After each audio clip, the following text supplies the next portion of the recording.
Today we're speaking with AACR President-elect Dr. Judy Garber. Dr. Garber is leader of the Center for Cancer Genetics and Prevention at Dana-Farber Cancer Institute, an associate professor of medicine at Harvard Medical School. She is associate physician of medicine and attending physician of medical service at Brigham and Women's Hospital.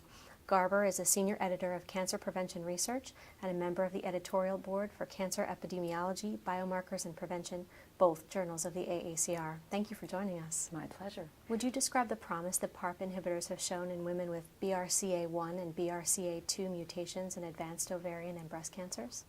Certainly.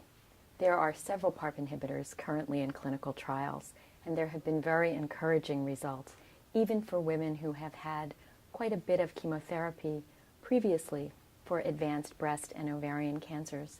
Women with mutations have often had a lot of treatment, but not always a lot of results. So it's been very encouraging to see such impressive results so early. Can you discuss the potential of PARP inhibitors for women with triple-negative breast cancer, and also talk about what the latest is on your work in this area?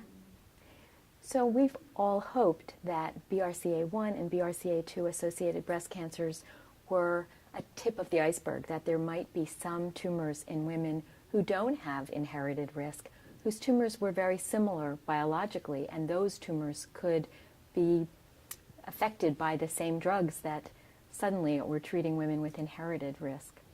You know, we have not really thought that women with inherited forms of cancer would be a model for others, but it looks like they may be. Not all women with triple-negative breast cancers outside of mutation carriers have response to PARP inhibitors. But you know, it's still pretty early days, and many of the studies, including our own, are combining these drugs now with standard chemotherapy drugs and seeing very good responses. So we are hopeful that this will be maintained. What promise do PARP inhibitors hold for prevention? We're very optimistic that PARP inhibitors will really be a contribution in prevention.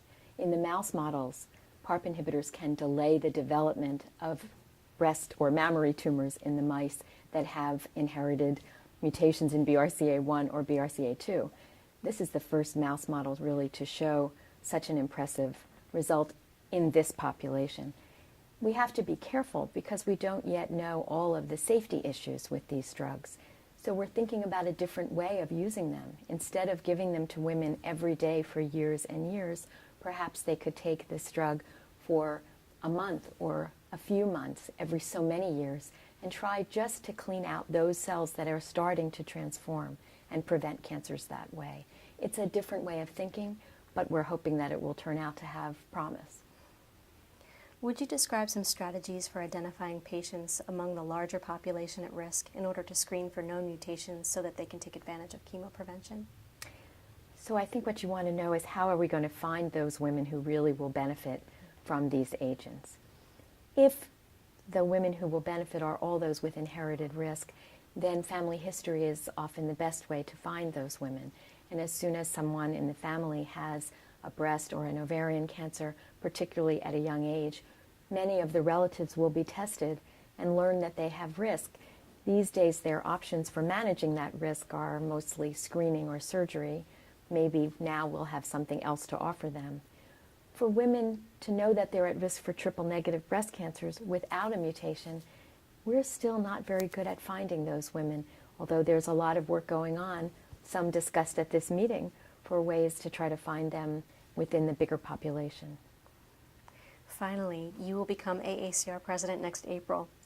What are some of your thoughts on the goals you have for your presidency? Certainly prevention will be part of what I hope to highlight during my year. And we're going to be facing some real funding challenges. I think that our commitment to younger investigators and finding novel ways to help them in the system will become even more important. And still, we have so much exciting going on. Trying to find ways to communicate, particularly with younger investigators, about the excitement of cancer research will remain a priority. Thank you so much, Dr. Garber. My pleasure.